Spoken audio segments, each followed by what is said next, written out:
When I came back inside and saw the trash bag still sitting on the porch, untied, slumped like a dead thing, I knew she wasn't coming back the way she left. Not after that phone call. Not after the silence that followed.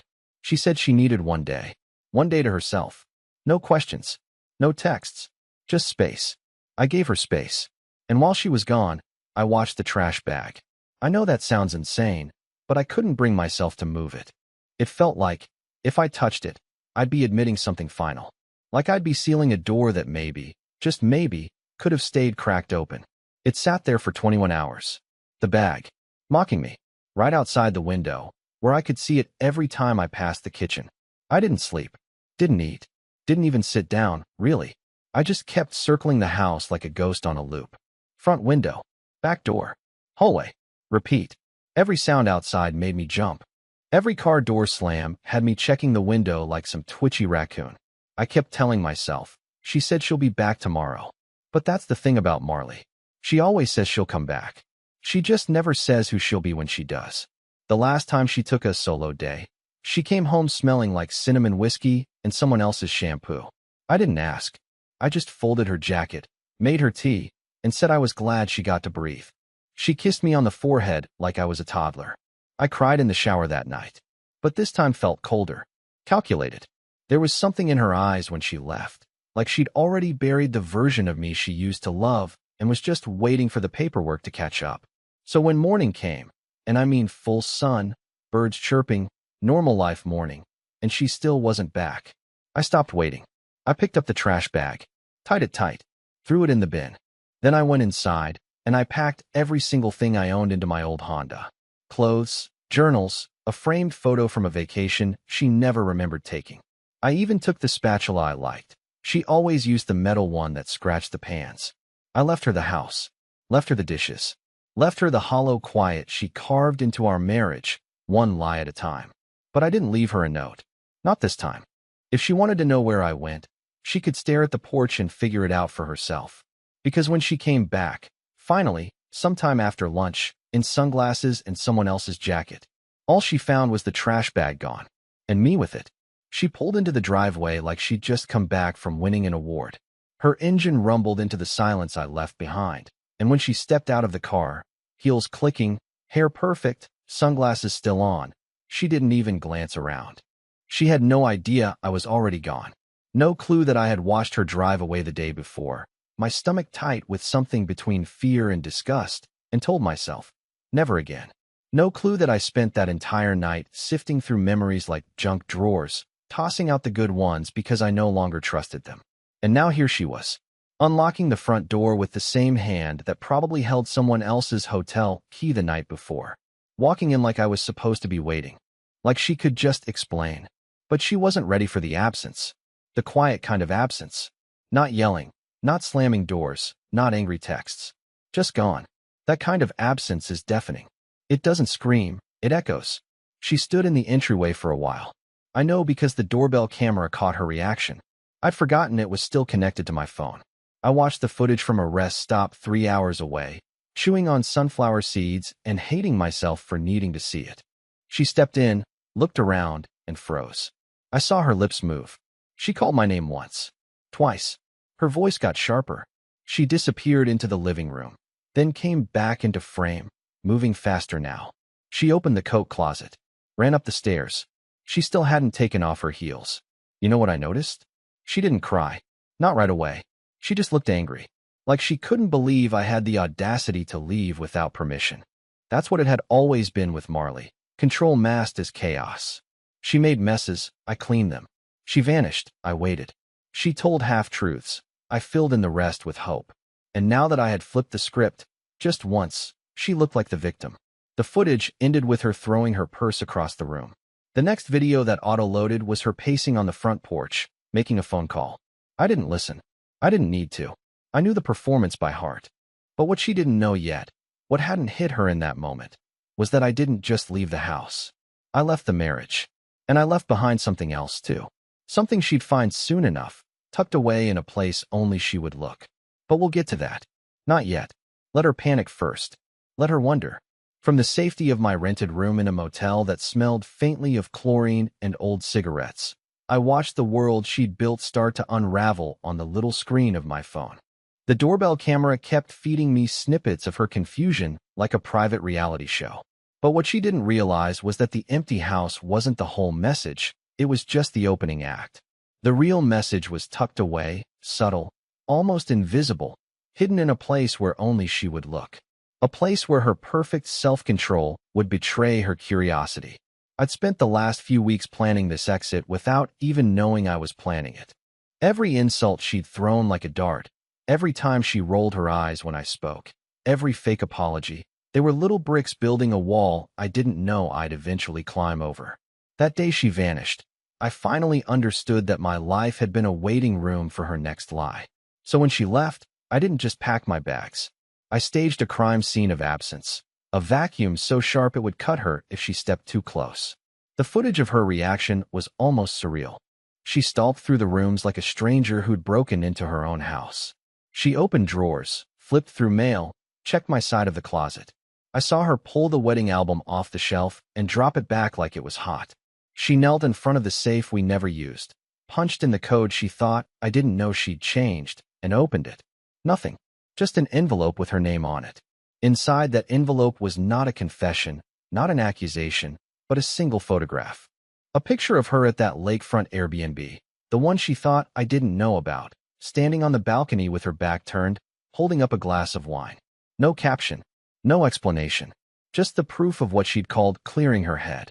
Proof taken from her own social media when she thought she'd blocked me from seeing it. I'd printed it out days before, just in case. On the camera feed, I watched her sit on the floor with the photo in her hands. Her shoulders slumped. For a long moment, she didn't move at all. Then she tore the photo in half and started to sob. Not the pretty, manipulative crying she'd used to end every fight, but the kind that breaks you open from the inside. The kind I'd been doing alone in my car for years. The kind you can't fake. In that moment, something shifted in me. Watching her break didn't feel like victory. It didn't feel like revenge. It felt like watching a fire finally burn itself out after you've been choking on the smoke for too long. I didn't smile. I didn't cry. I just sat on the edge of the motel bed, my packed bags at my feet, and whispered to myself, "You're free." But freedom, I was learning, comes with echoes. Because even as I watched her crumble, a question started gnawing at me. Had I actually escaped her? Or had I just set the stage for the next act of a story I didn't yet understand? And that's when my phone buzzed with a text from an unknown number. A text that made my heart drop. It simply read, "You think she was alone?"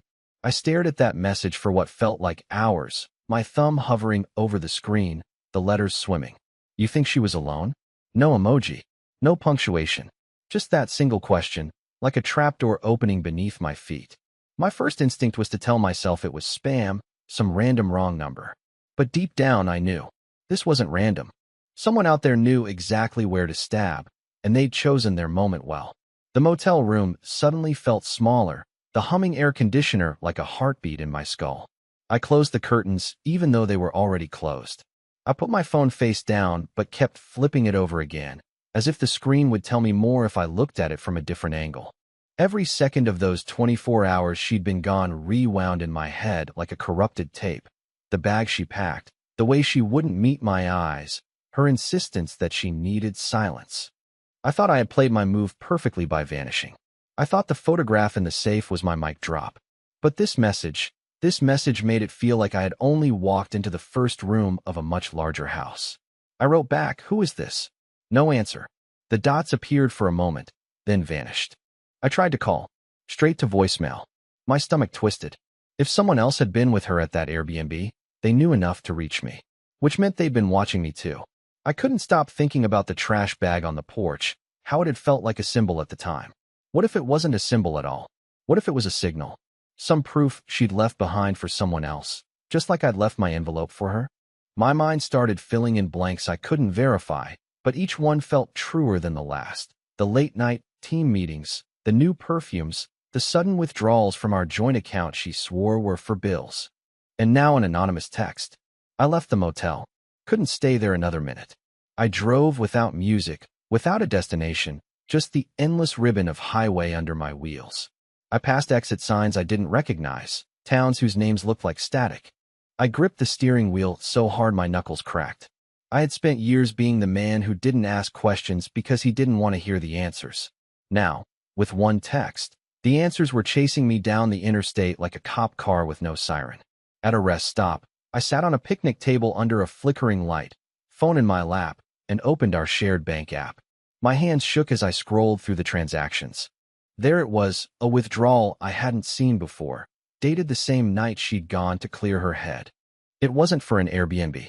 It was a cash payment at a private airstrip 2 towns over. Private airstrip. I read it again, my throat closing. She hadn't just left for a day.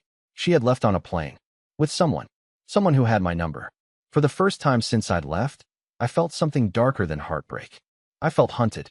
Like this wasn't just about a marriage anymore. Like I'd stumbled into a story whose rules I didn't understand. I looked up at the dark trees beyond the rest stop lights. They seemed to lean closer. And my phone buzzed again. This time, it was a photo. Her car, in our driveway. Taken from across the street. Sent at 2:14 a.m. I dropped my phone. Literally dropped it, like it burned my hands.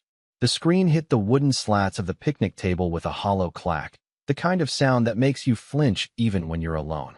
I sat there, breath caught in my throat, staring at the photo I had just seen. My wife's car, parked exactly where she always left it, driver's side door still slightly ajar.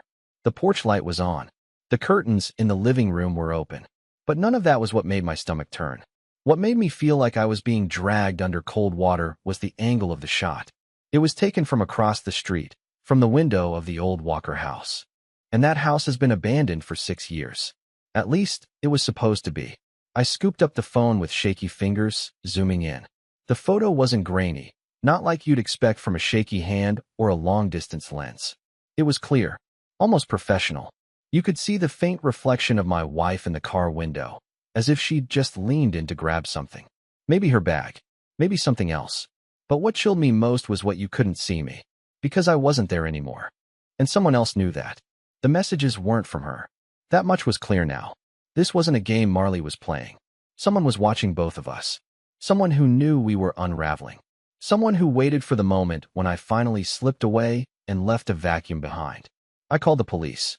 It sounds pathetic, I know. A grown man calling the cops from a rest stop like some teenager in a horror movie. But I didn't know what else to do. I gave them the address. Told them I got a suspicious message from someone who claimed to be inside an abandoned house across from mine. The dispatcher asked me if I wanted to meet an officer at the scene. I said no. I couldn't go back. I just wanted someone to check it out. Stay on the line, the dispatcher said. But I hung up. I couldn't listen to the calmness in her voice. It felt like mockery. She didn't get it. No one got it. I drove again, this time toward the coast. Toward the cold, open air where I could think. But my thoughts followed me like shadows that wouldn't stretch. I couldn't outrun them. Every exit sign started to look like a decision I wasn't ready to make. Every motel light flickering in the distance reminded me of home, or what used to be. At around 3:10 a.m., another message came in. No words this time. Just another photo. This one was of my old desk. The drawer slightly open. Inside it, something I never told anyone existed. A small blue notebook. One I had kept for myself for years. It held every gut instinct I had ignored, every late-night suspicion I'd written down, and then gaslighted myself into forgetting. I'd never shown it to Marley. Hell, I barely looked at it myself anymore. Whoever sent that photo had opened my desk, found the notebook, and taken the picture just to show me they knew. And the sickest part? They hadn't taken it. The notebook was still there. They wanted me to know they could have taken it, but chose not to. That's a different kind of threat. Not violence. Not robbery. Control. I pulled over on the side of the highway and sat in silence, engine humming. And then my phone lit up one more time. This time, it was a voice message. 38 seconds long. I didn't play it right away, because some part of me, a part I'd buried under years of pretending everything was fine, already knew whose voice I was going to hear. And it wasn't Marley's. I don't know how long I sat there, parked under the buzzing orange glow of a highway floodlight, staring at my phone like it was something venomous. 38 seconds. That's how long the voice message was. Barely enough time to explain anything, but just enough to destroy everything. I told myself not to open it. Told myself it was bait, a trap, a psychological time bomb I wasn't strong enough to defuse. But that part of me, The one that always needed to know even when the truth was poison. That part one. I tapped play. Static, first. Faint background hum. Then a laugh. Not hers. Not Marley's. His. A laugh I hadn't heard in 3 years. A voice I had buried in my past like a corpse without a funeral. "Hey, Theo," he said, like we were catching up over beers. "Funny where life takes people, huh? Never thought I'd end up back in your neighborhood. Never thought I'd see your wife again, either. But hey, life's got a sense of humor." I froze. I couldn't move, couldn't breathe. That voice belonged to Garrett, my former best friend, roommate from college, the guy who'd once slept on my couch for 3 months after his breakup. The same Garrett who disappeared after wrecking my credit and leaving me with a mountain of unpaid bills and one very polite, very fake apology. Marley hated him, or so I thought. She used to call him a walking red flag with Wi-Fi. She said he made her skin crawl, that he was manipulative, self-obsessed, and dangerous in a way he disguised as charm. And I believed her. God help me, I believed her. The message kept playing. "I read that little notebook of yours. Intense stuff, man. You've always been the emotional one. Still scribbling out your feelings like a sad little novelist, huh? Anyway, I didn't touch anything. Yet. Just thought you should know, your front door lock is a joke." Click. The message ended. I dropped the phone again. I couldn't tell if my heart was racing or if it had just stopped altogether. My vision tunneled. My fingers went numb. I hadn't seen or heard from Garrett in years, hadn't even spoken his name out loud. I thought I'd cut that chapter out of my life. And yet, here he was, back inside my house, reading the most private thoughts I'd ever put to paper like it was his right. And worst of all, he wasn't bluffing. I opened the app that connected to the home cameras. The feed loaded slowly, too slowly, and when it did, I felt bile rise in my throat. The living room lights were on. My desk lamp, the one I never left on, was glowing. And in the corner of the frame, just barely visible, was a shadow leaning against the stair railing. He was waiting. For me? For Marley? I didn't know. But someone was in that house. Someone who wanted me to come back. And someone who had been watching long before I ever walked out. I had questions screaming in my head, louder than the traffic behind me. Why now? Why her? What was in that notebook that I'd forgotten? And then the worst thought of all slithered in like a whisper. What if Marley never left alone? What if Garrett was with her the whole time? A sudden gust of wind rattled the trees along the roadside, and in that moment, the silence felt less like peace and more like a countdown. I knew I couldn't run forever, but I also knew going back there might be exactly what they wanted. I don't even remember writing half of what was in that notebook. It was one of those things you start in a low moment and never plan to show anyone. A mental vomit bucket. Scraps of paranoia. Fragments of arguments. Scribbled timestamps of things I didn't have the courage to say out loud. I never even finished it. But now it had become the centerpiece of someone else's game, and I was the one being played. Garrett reading that notebook was like handing a scalpel to a sadist. He knew exactly how to use it. He knew which insecurities to amplify, which suspicions to weaponize. And he had Marley. Or she had him. Or maybe they both had me. The lines were blurry now. Everything that once felt concrete. Our fights, our silences, our shared life, suddenly felt staged, like a set I'd been living on while the real show was happening behind a two-way mirror. I drove all night without stopping. I didn't have a destination. Just this gut-deep urge to get somewhere that didn't smell like betrayal.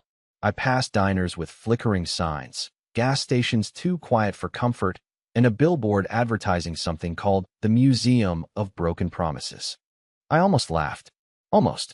Around 5:40 a.m., just as the sky started bleeding pink over the horizon, I pulled into a dusty roadside motel that looked like it hadn't been cleaned since the 90s.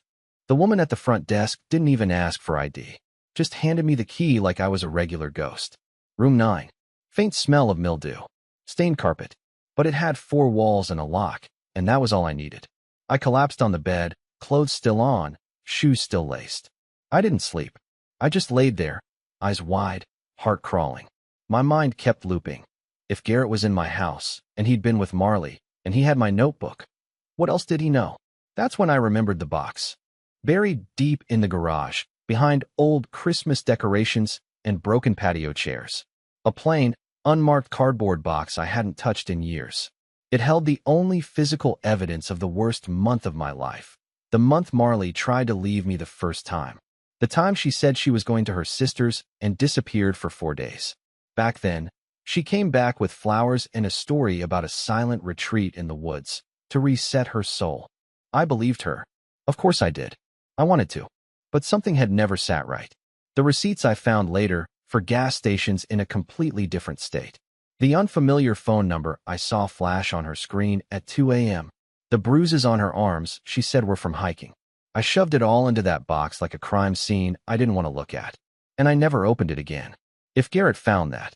No, he couldn't have. Unless Marley told him where to look. I sat up in the bed, the old mattress springs groaning under me. My skin felt too tight, like I was wearing the wrong version of myself. I opened my phone again. One new message. Blocked number. It was a photo. The garage. The box. Opened. Its contents laid out neatly across the floor like some ritual. A crumpled map. A set of keys I thought I'd lost. A copy of Marley's old passport. And a second notebook, one I didn't remember writing at all. Below the image, a single line of text. You forgot what you wrote in this one. I stared at it until my vision blurred. I didn't know what was in that second notebook. But the fact that he did meant he had something over me now, something I didn't even know I'd given him. A gap in my own memory. A weakness I couldn't name. And somewhere in the distance, the sun kept rising like nothing had changed, as if my entire reality hadn't just been rewritten by someone else's hands. I didn't open the second notebook right away. I didn't need to. Just knowing it existed, and that someone else had read pieces of me I couldn't even recall, was enough to make my skin feel like paper soaked in gasoline. I sat on that bed in that faded motel room, surrounded by dusty silence, and felt like my life had been gutted and laid bare by people who were never supposed to hold the knife. But somewhere between panic and paralysis, something shifted. A strange calm rolled over me, not the fragile kind that shatters with one more text, but the deep, heavy kind that settles in after a storm. The kind that leaves your ears ringing, your shirt clinging to your back, but your spine suddenly straight for the first time in years. I realized something. They didn't have power over me. Not anymore. Not Garrett, with his smug voice and gaslighting charm. Not Marley, with her endless deflections, disappearances, and contradictions. And not even that damn notebook filled with pieces of a man I used to be. A man who bent himself backwards trying to be loved by someone who had already packed her escape plan into the glove compartment. For the first time in what felt like my entire adult life, I stood up from that bed with a spine. Not because I had a plan. Not because I wanted revenge. But because I wanted peace. And I finally knew that peace was never going to be something I found in the bottom of an explanation or in someone else's apology. I wasn't going back to the house. That house was never a home. It was a stage where I played the role of the overlooked, overgiving husband while the script got rewritten behind my back. Instead, I drove west. Past the towns where we used to vacation. Past the restaurants I'd cried outside of in parking lots, while she texted other people under the table. I kept driving until the roads got smaller and the sky got bigger.